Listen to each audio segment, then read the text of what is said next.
Good afternoon, everyone. Welcome to our Black and Gold Happy Hour Sports Talk. I'm Mike Florak. We're looking forward to an awesome show today. We're coming to you from Sunset Motors in Steubenville. What an institution Sunset Motors has been for so long here. What a great business to have here in our valley. With us to my far right is the owner, one of the owners of the family, of the Cherepko family, Don Cherepko, who I go way back with. So glad to have you here, Donnie. And our special guest today, my old buddy, Rocky Bragg, current head coach of the Steubenville Catholic Central women's basketball team and former Wheeling Thunderbird.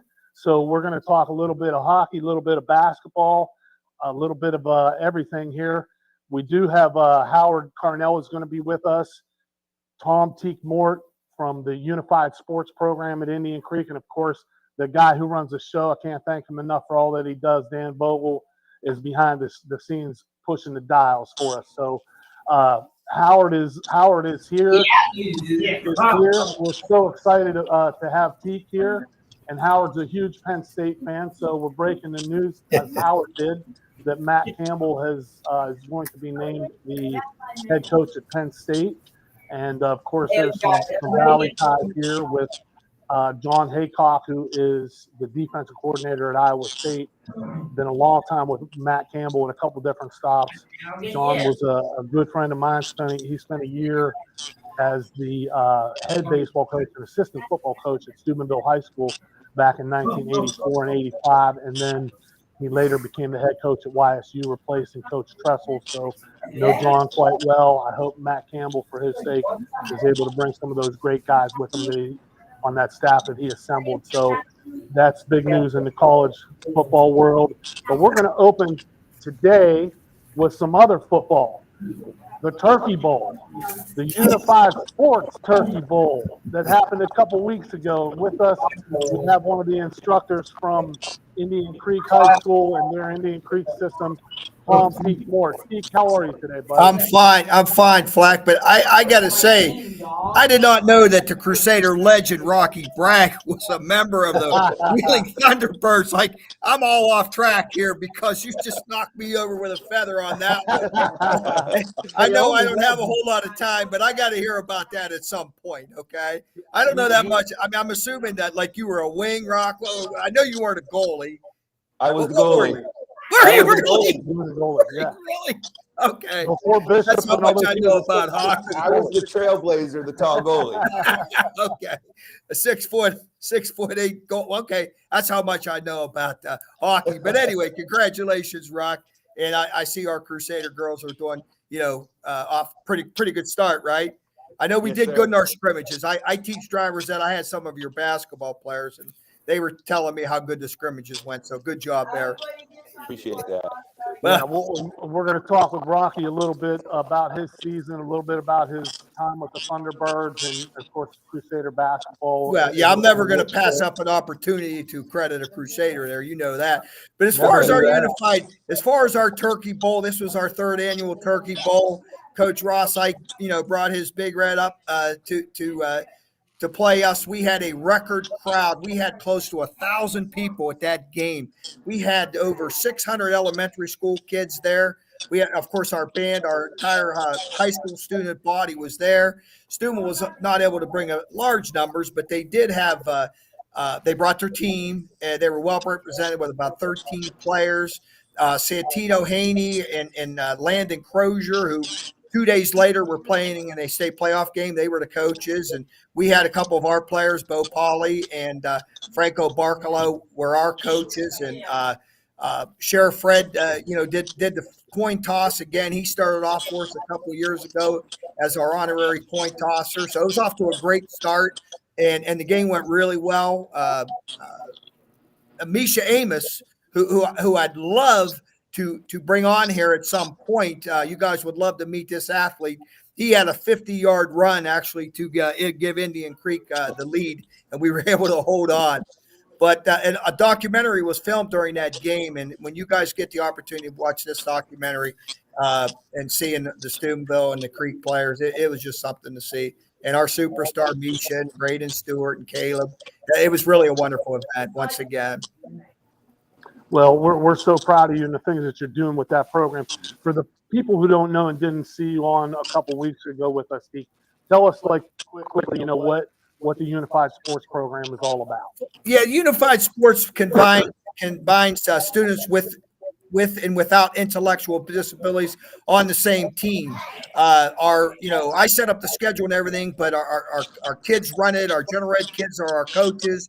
They form the teams. We usually have about an 8-man team. We'll have 4 special ed kids and 4 general ed kids on the same team, and they're competing. I mean, man, we're keeping score, and they're playing and they're making plays, and it's just the word unified says it all. But it's a wonderful program. We've had basketball. We had a football game. We've had 4 or 5 football games, 4 or 5 basketball. We've had 2 track meets. We're named a banner school for Unified Sports and got awards from ESPN and Unified Sports. It's a branch of Special Olympics, so it's just a wonderful program. And Rock, you being a basketball guy, when we play our basketball game, we had a Crusader legend, Jim Wood, who comes to all the basketball Unified games. So we'll let you know about it. Maybe you can come check out some of the basketball. Love to be part of that. You and Woody, you'd be the Twin Towers. Yeah, he's a good friend of mine. Yeah. But Woody said he found out about it. He saw it on Facebook, and him and his son Jimmy, who was an Indian Creek player, they came to the game. And I would tell you, you're not going to leave without a smile on your face for sure. That would be amazing.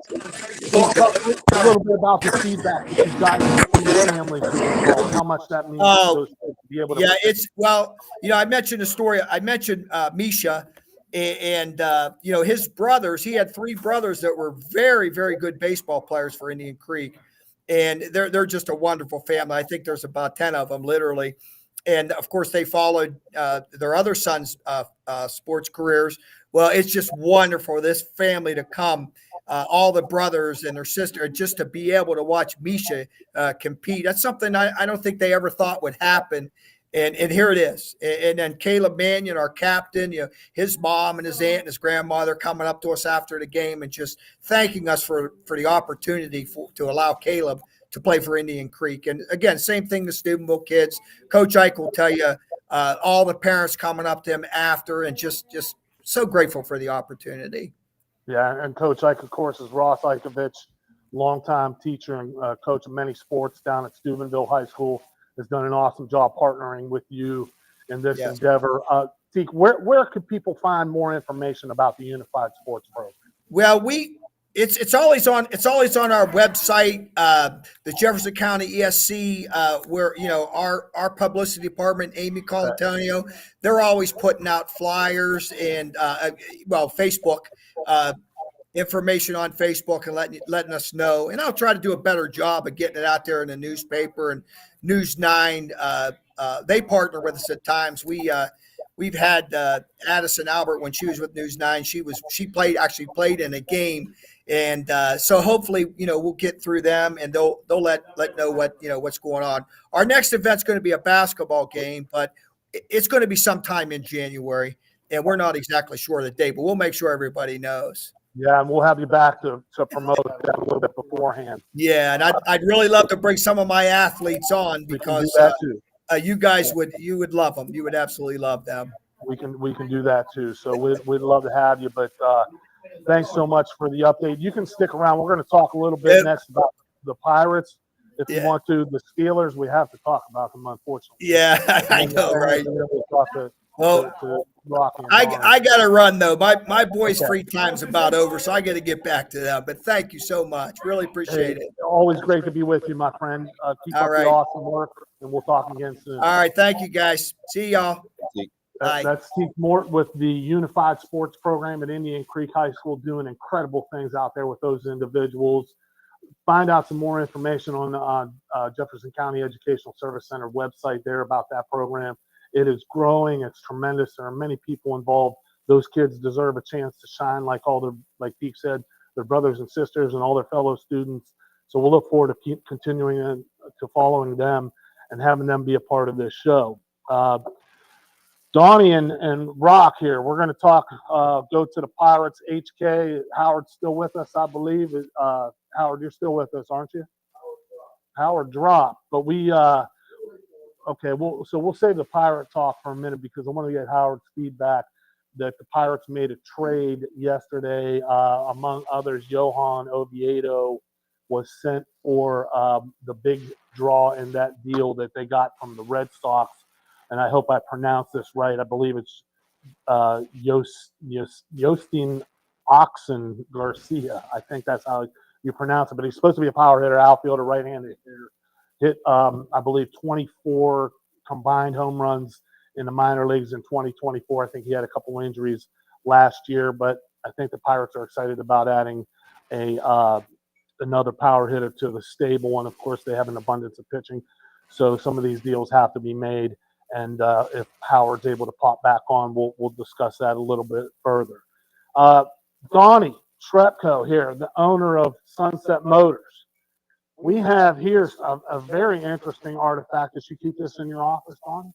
Well, Is this our used car manager, John McCullum, brought it in. He's a long-time season ticket holder, and it's got some signatures from the original Steel Curtain on there.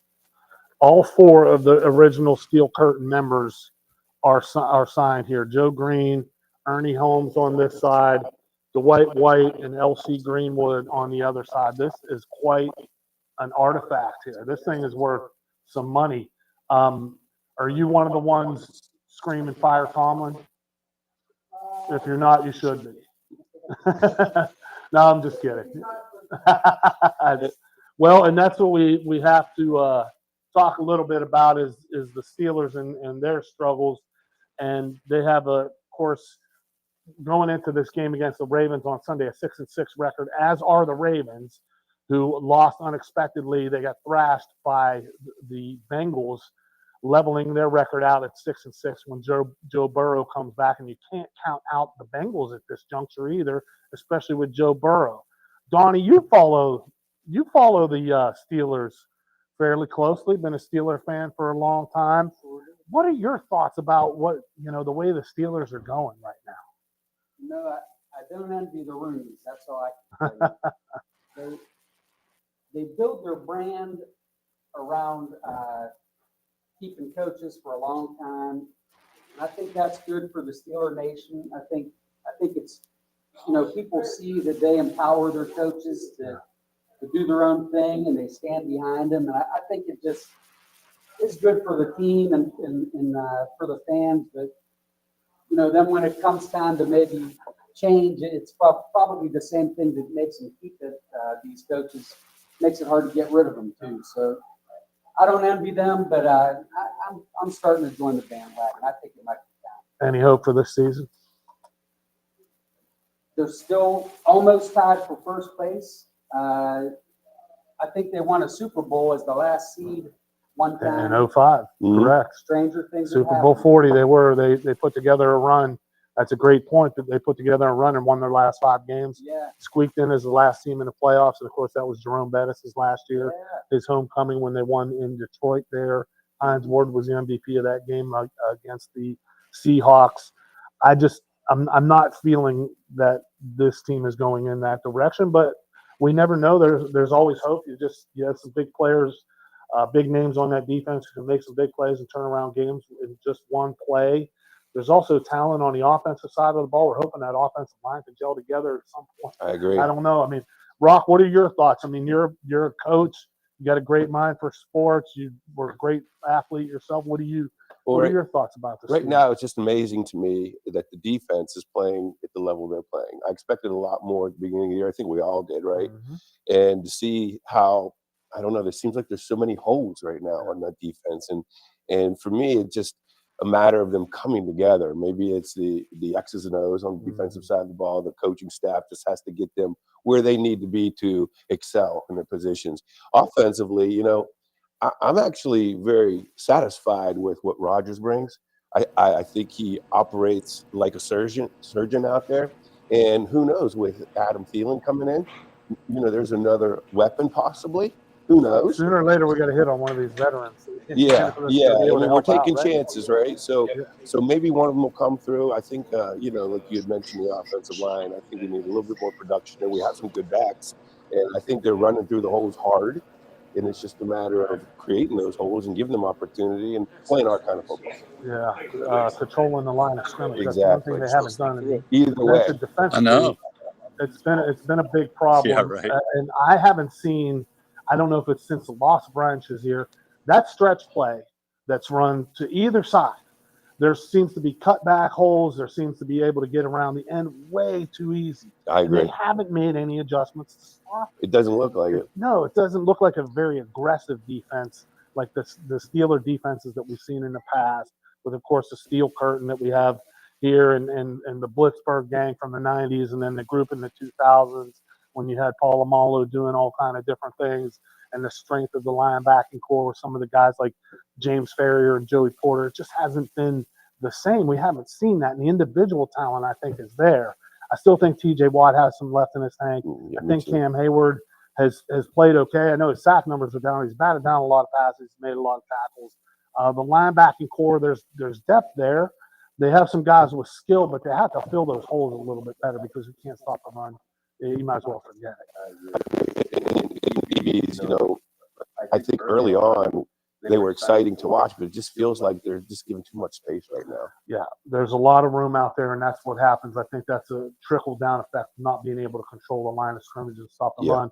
And this is the acid test going up against Derrick Henry this week, because For sure. they don't come any better or bigger or tougher than Derrick Henry. So the Steelers are going to have their hands full. We'll look forward to continuing to follow that. But I was there on Sunday, and I've never seen, after 50 years of going to Steeler games, I've never seen such a flat atmosphere. I've never seen a lack of enthusiasm with the fans, the players, everybody on down. And also, they're booing Renegade now. Chance, for the first time that I've ever heard, to fire Tomlin, we're going through the crowd.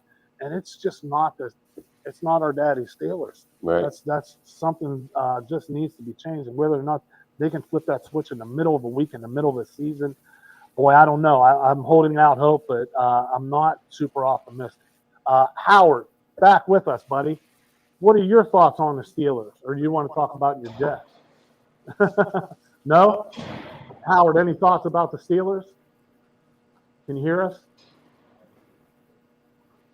Not yet. No, he doesn't have it. Okay.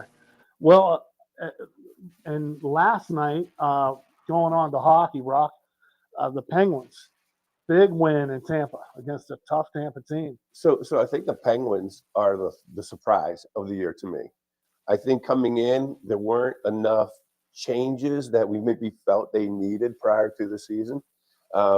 We seem to be sticking with the core, which I think a majority of us thought needed change. And coming into we got a new coach now. It feels like we got a new coach, Yes, right? Because the energy is different. Yeah. The guys are playing with a little more enthusiasm. Our role players are fulfilling their obligations, right? Even goaltending. Jari's doing a better job. Who's that guy? Yeah, who is this guy? Yeah. And we got a couple new goaltenders that are a young guy, and he's doing wonderful. And the goalie we got from Vancouver, he's okay. He's holding his own. Yep. But I think it's exciting to watch again. That the product is bringing back some old memories. And they've played a league high 10 rookies so far. How about Not afraid to throw those guys in there. So got to give Dan Muse some credit. Donnie, you follow the Penguins very much, or mostly just the Steelers?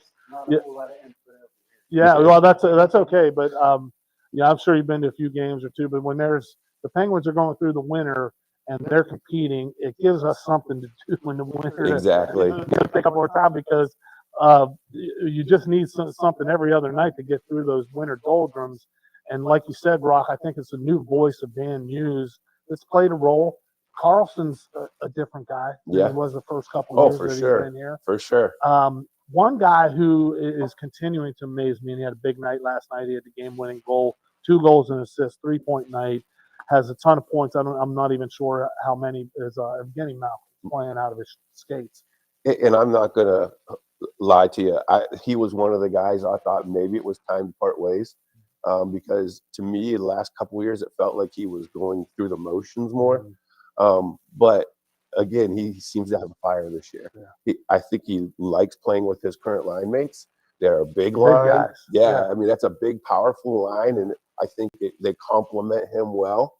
So I think that's giving him a lot of enthusiasm to go out there and play hard, right? Yeah, those are good points. And of course, Sidney Crosby is just unreal. He's in the top 5 in goals.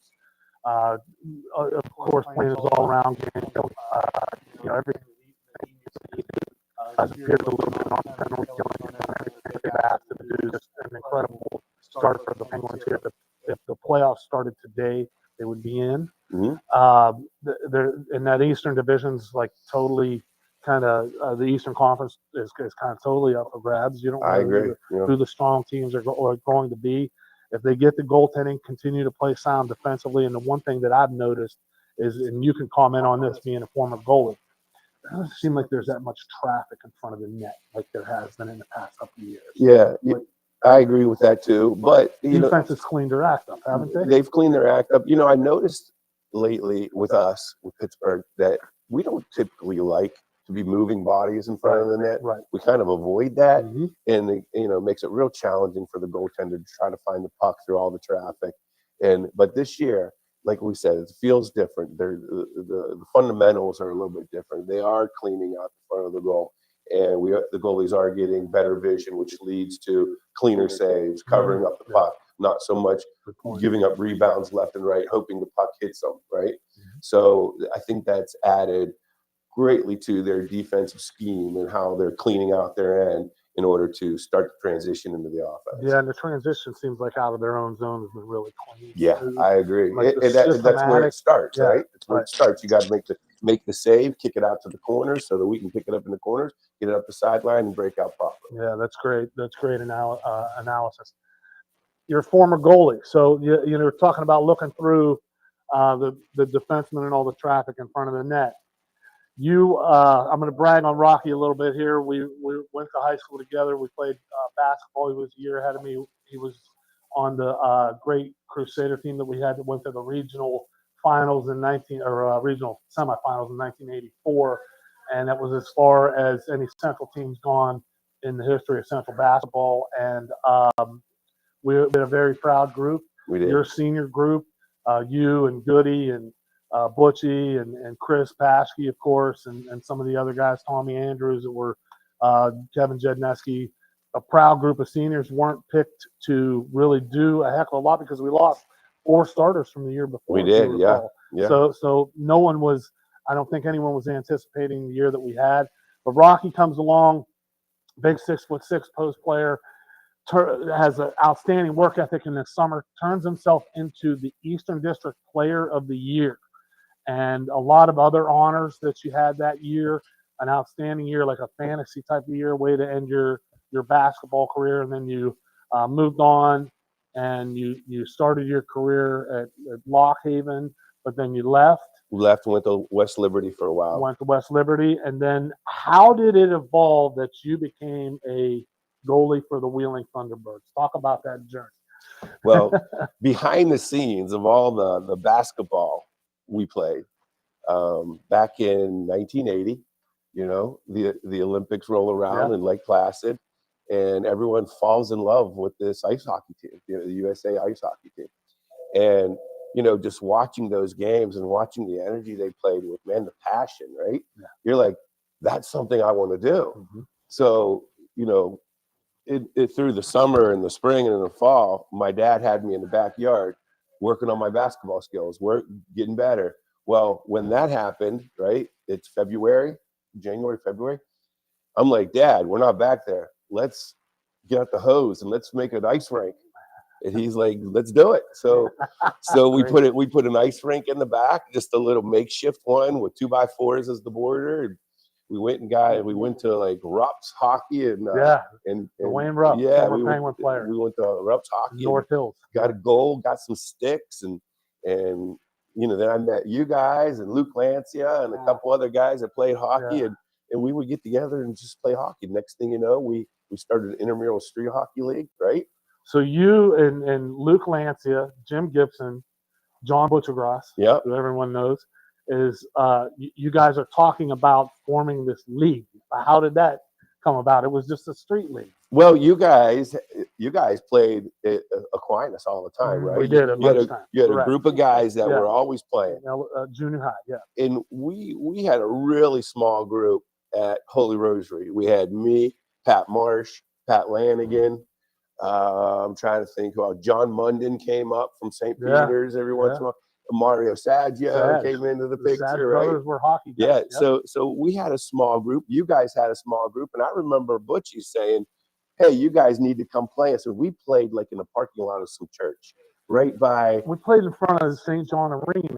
Well, we did later on. Okay. We did later on, but we played our first match.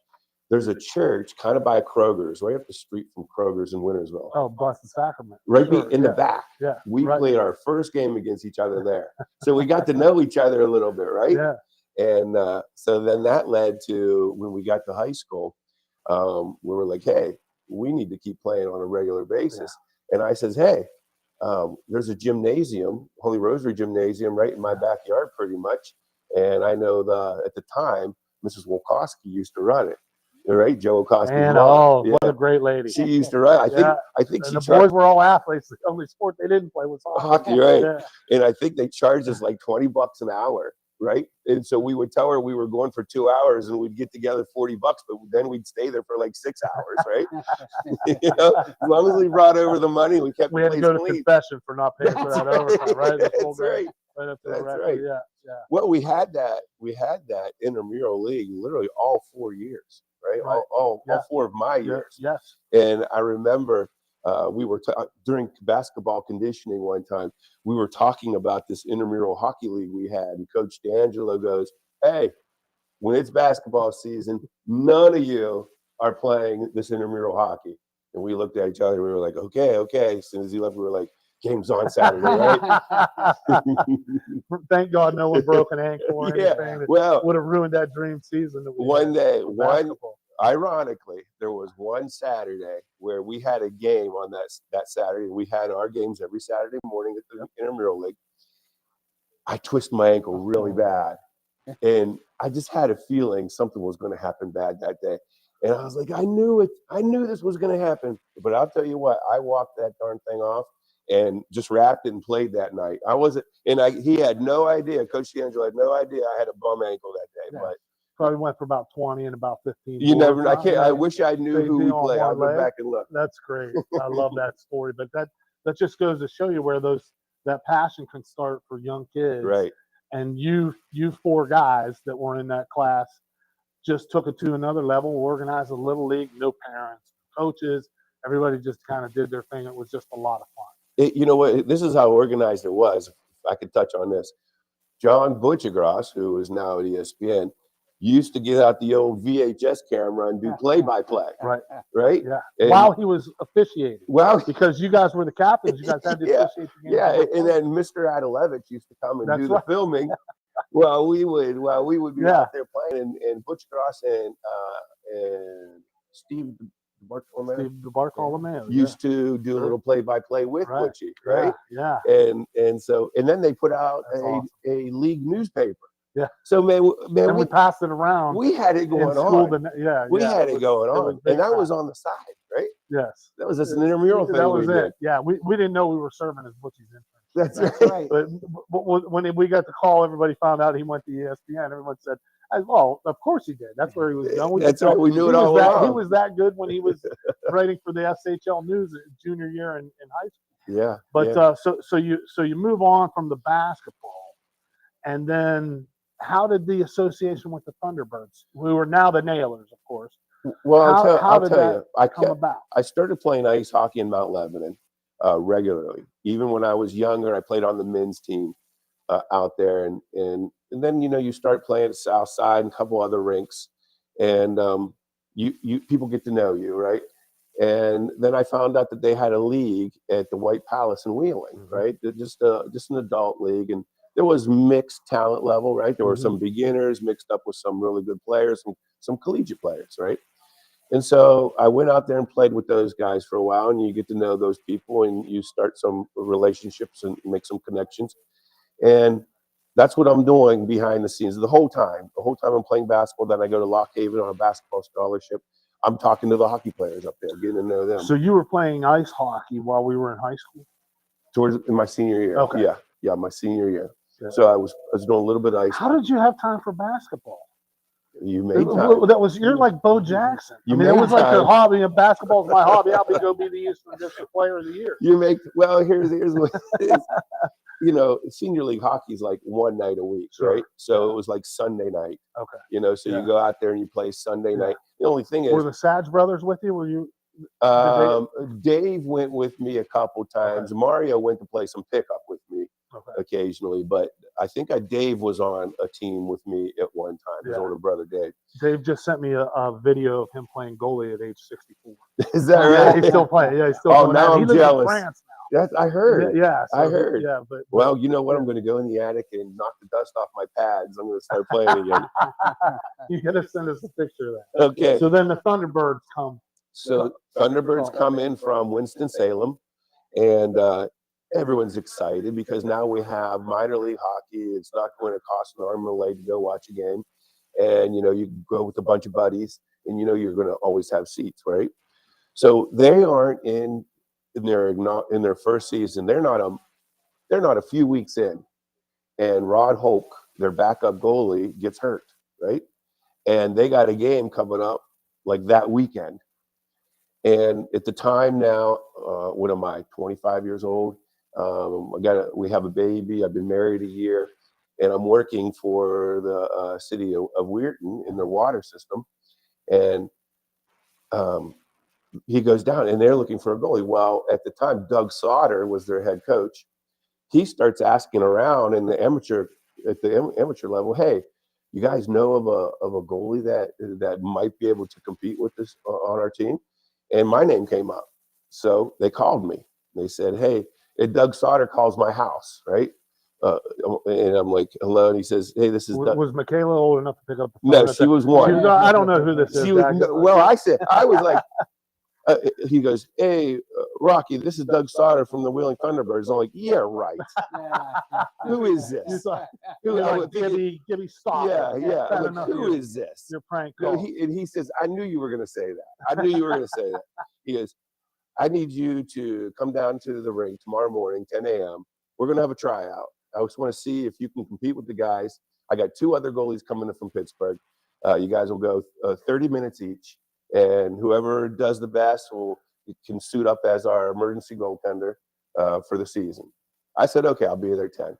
So I get there at 10, and I walk into the locker room, and the guys have no idea that I'm an amateur who's never played collegiate, minor league. They have no idea. They think I have, the pedigree that they do, right? Sure. So they're real nice to me, and we get on the ice, and I'm doing fine. I'm seeing the puck. I'm making the saves. My only thing is, I think I can skate until I skate with professionals. Mm-hmm. Then I realize how bad I am, right? Mm-hmm. So when we're doing our skating drills, they can now see that this guy's he's not a play candidate. He can barely skate, right?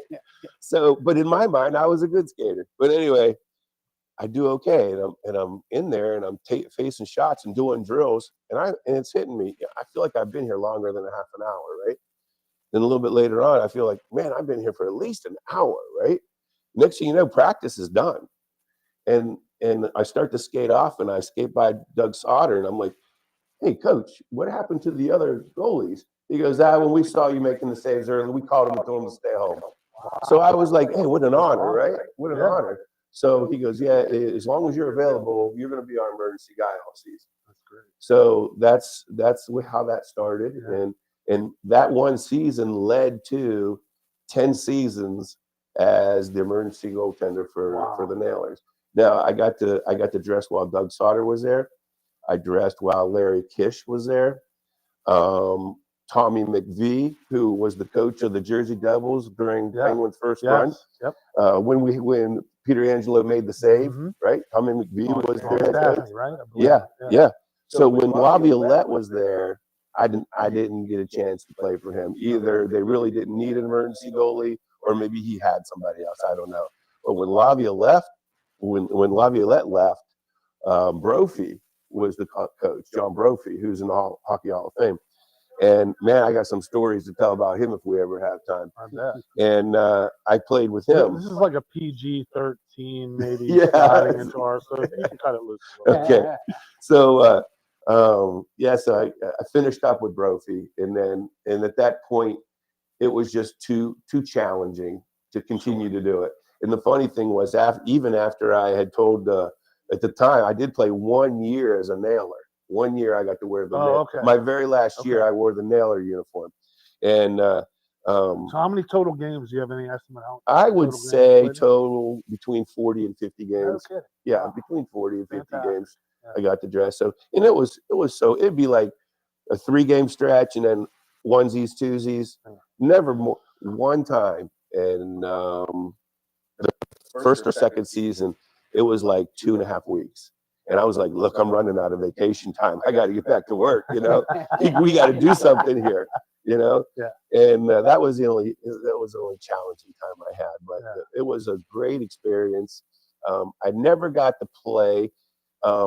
Was I good enough? Maybe, but I never got to play because the way that the contracts are written, if you have a contract goalie on your team, he gets priority, and a non-contract goalie is not allowed to play over a contract goalie. So, and that's why that emergency title is there. Hey, you're not going in unless he goes down, Sure. And there were a couple times in Peoria once and Roanoke once, the goaltender went down, and I was like, okay, how do I feel about this? Do I want him to get up and get back in there, or do I want my chance? Because I'm really nervous right now,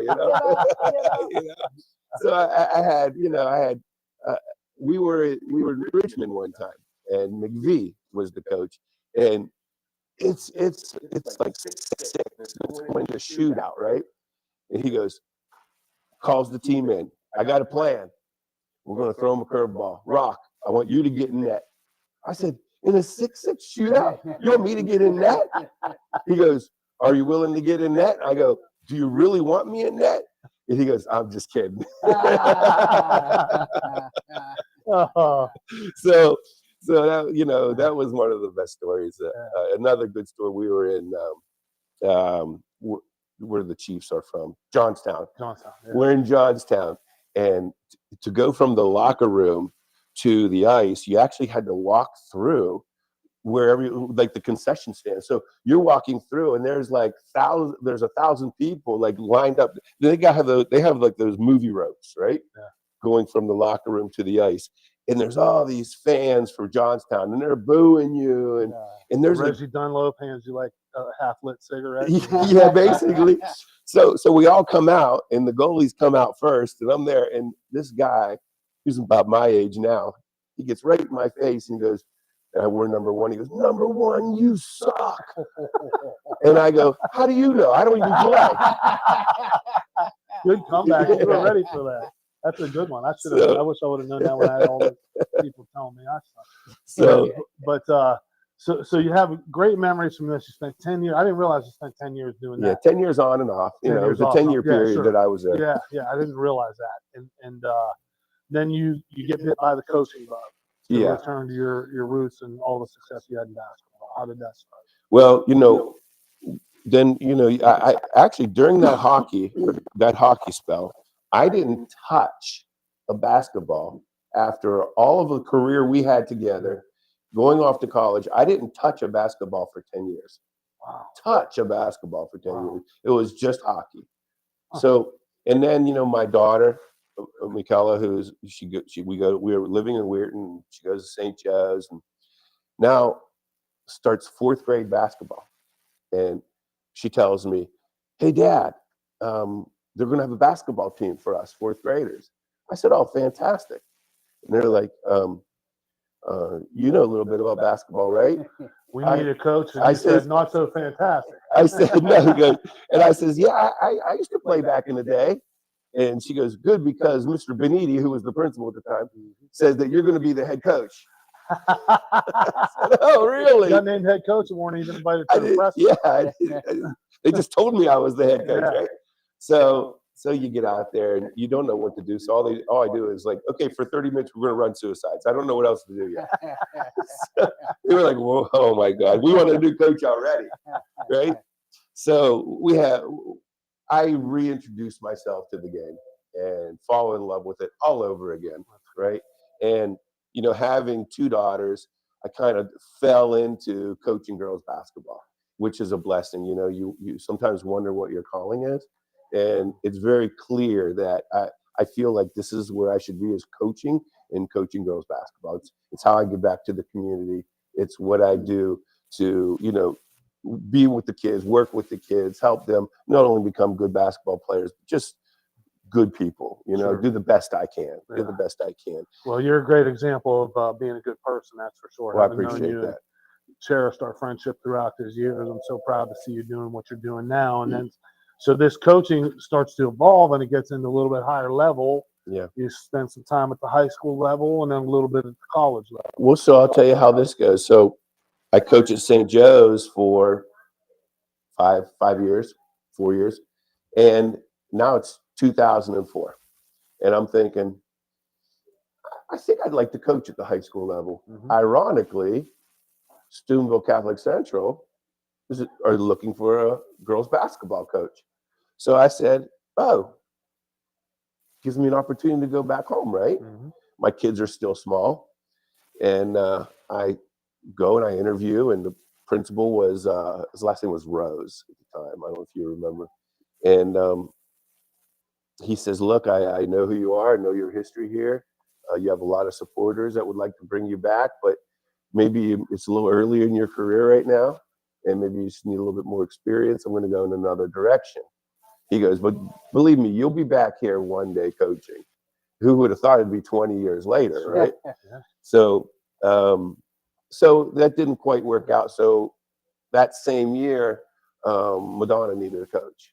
And so I went and interviewed for that position, and I got that position. And I interviewed one of my other coaches interviewing for that same position was Don Ogden.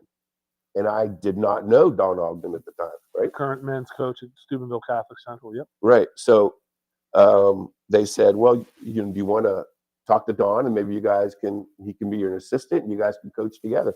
Well, that's how it worked out. I hired him as the assistant coach. And so he and I started coaching Madonna together in 2004. And then when my girls got there, I just didn't think it was right that I'd be coaching my girls. I just didn't want the perspective to be there. So I stepped away, and I recommended Don for that head coaching position. He was, of course, qualified for it. And he was the head coach for like 10 years there. And he hired me back to be his assistant, as Sure. my kids got older. So it's funny because we can't seem to get away from each other, right? Because we coached in Madonna all those years. Then he leaves Madonna, goes to Franciscan. I go to Franciscan the next year. Here we are both on Susie Delaney's staff, coaching at Franciscan for a year. And then Catholic Central needs a boys coach. Don interviews, gets that job. Now he's the boys coach. And a few years later, they need a girls coach. And here we are. We're back together again. Yeah. Still working on the schedule, trying to find that practice time for both of us. It's kind of like we just can't shake each other, right? So, well, he's a lucky man if he's got you in his life. I know that. I don't know if he'll say that. We'll see. So the this is your third year? This is my third year. Yeah, third and year. Talk about the first couple of years, how they go.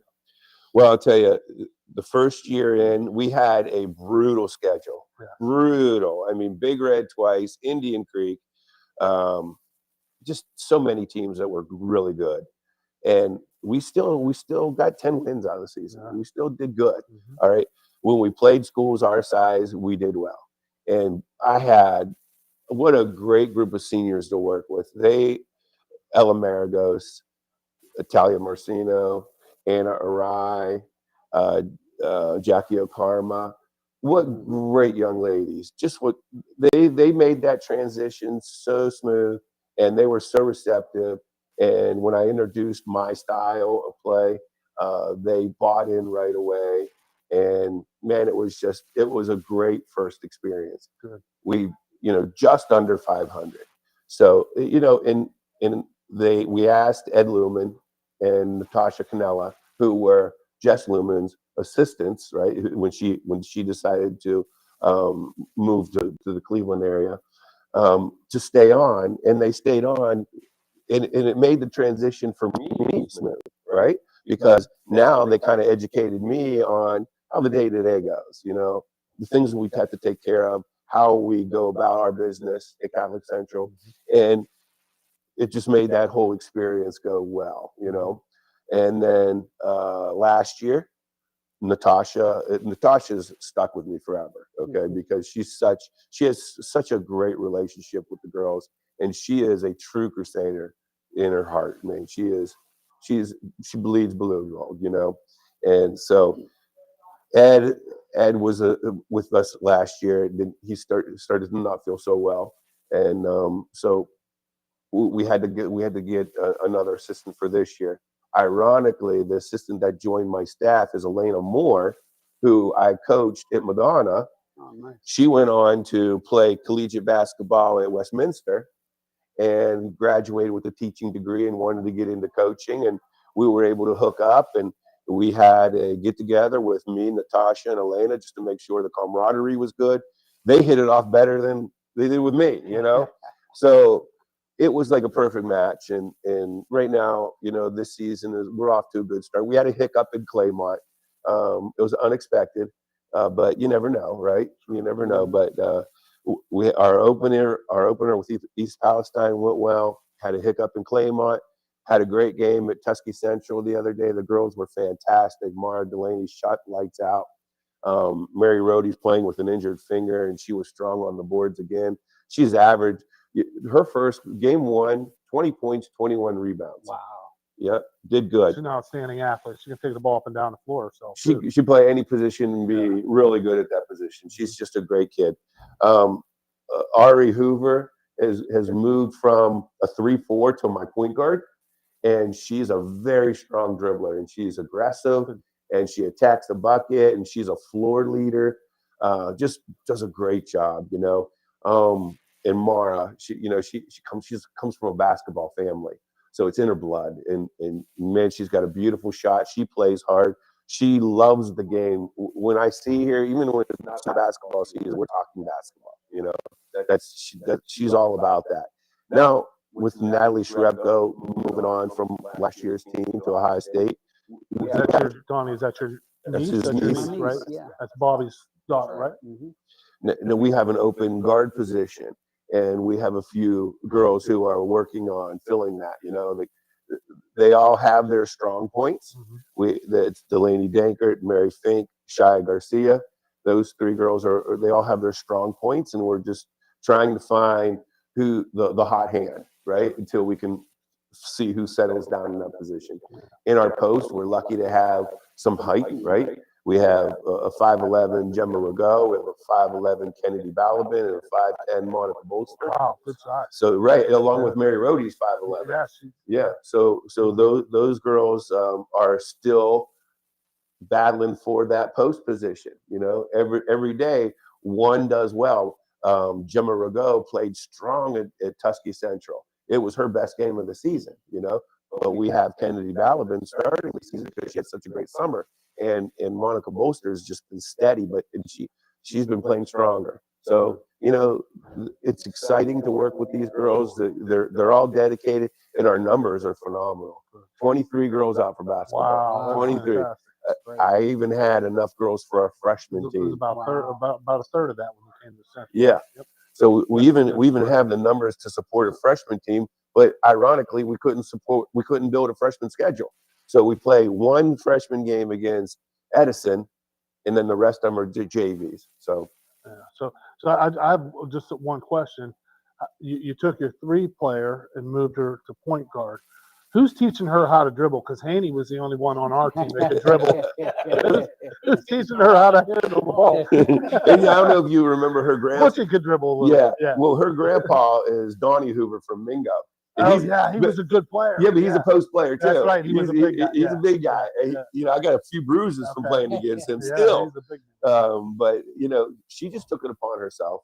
She, her dribbling is getting much, much stronger. it was never bad, but it's getting stronger as she gains more and more confidence, and then she plays with a fire to a point to where I had to calm her down. So with her, and you got experienced players like her, Delaney, Rhodey, some of those players that have been there before. Do you think you can make a little run this year? I'm hopeful. There's we got to stay healthy. Yeah. Already we've had some ankle sprains and busted fingers, and we just have to stay healthy, and we have to mix things up a little bit. We have to be a little more versatile, and we're working on that. We just put in a new defense yesterday, and we're hopeful. We're hopeful. We were able to get to the OVAC championship game last year, and it was a blessing to get there. And I thought, we got there, we were ready to go. River was a good team last year, and the lights were a little bright. We got there, we were like, whoa, beautiful facility. The old Echo Center. Oh, Yeah, beautiful facility. And the OVAC does the best job. They're on it, Right. And they made us feel like, we're D1, Sure.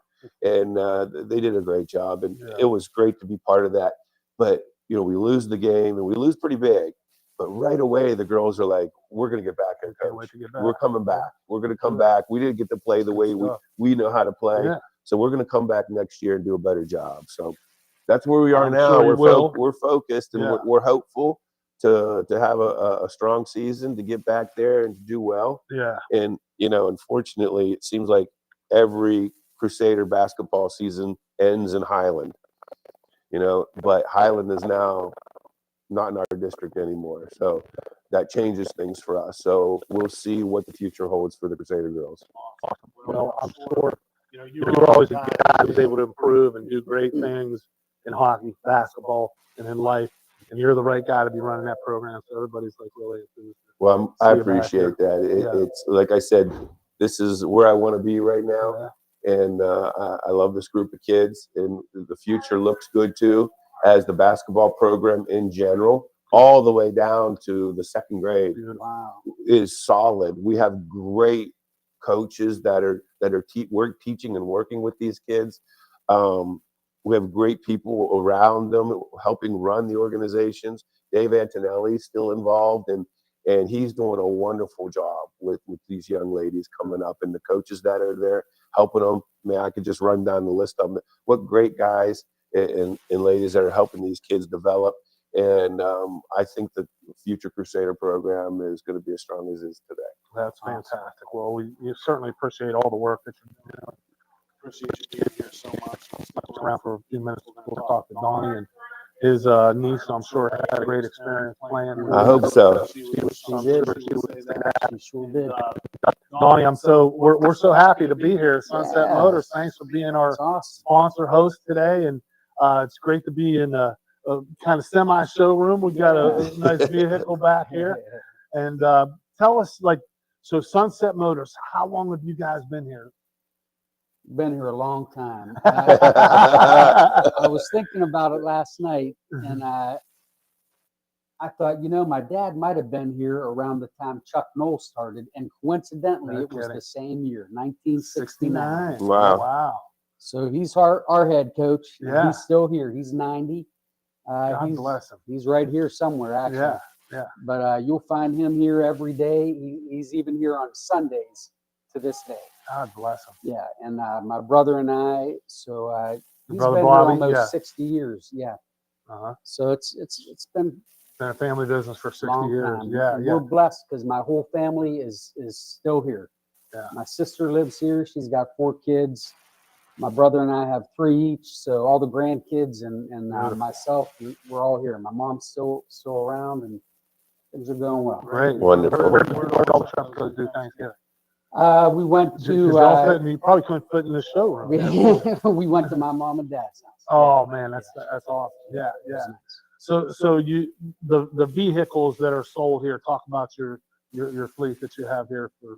Yeah, we have we've had Volkswagen forever, but in the late '80s we picked up Jeep, and then in the early teens, 2011 or 12 or so, we picked up Chrysler, Dodge, and Ram. So we have Volkswagen, Chrysler, Dodge, Ram, and Jeep, and used cars, obviously. Okay, both used and new. Mm-hmm. So like right now, what do you think is like one of the hot marquee vehicles that's, you might be able to find here, but you wouldn't be able to find somewhere else in the valley? There's a lot going on, actually. When COVID came, it knocked the car industry on its ear. Inventories got low, which made prices get high. So that's finally changing. The manufacturers are really loosening up, so the inventory is good. A lot of new stuff. We have a Volkswagen bus just came back out, like the old microbus that people remember from the past. When are we going to take that to a Steeler game and party on that thing? Sunday. Yeah. Rocky, There'll be nobody in the state. Yeah, I can believe it. I'm actually Yeah. going up to Cleveland for their game this Sunday. That's okay. But there's a brand new Cherokee coming. Right now, we got them on order. Grand Cherokee, Wagoneer, all brand new models. There's a lot going on. The VW Jetta is still around. Almost everybody got rid of their cars, their four-door sedans, but Volkswagen kept theirs. So we have those. We have Volkswagen GTIs. The Hemi is back. Chrysler, Dodge, Jeep, Ram took away the Hemi for a while, and people wanted it back. So they brought it back, which is kind of against what the industry is doing. They're all downsizing their engines and going to electric, but you could buy a Ram with a Hemi or a Durango right now. Great. That's awesome.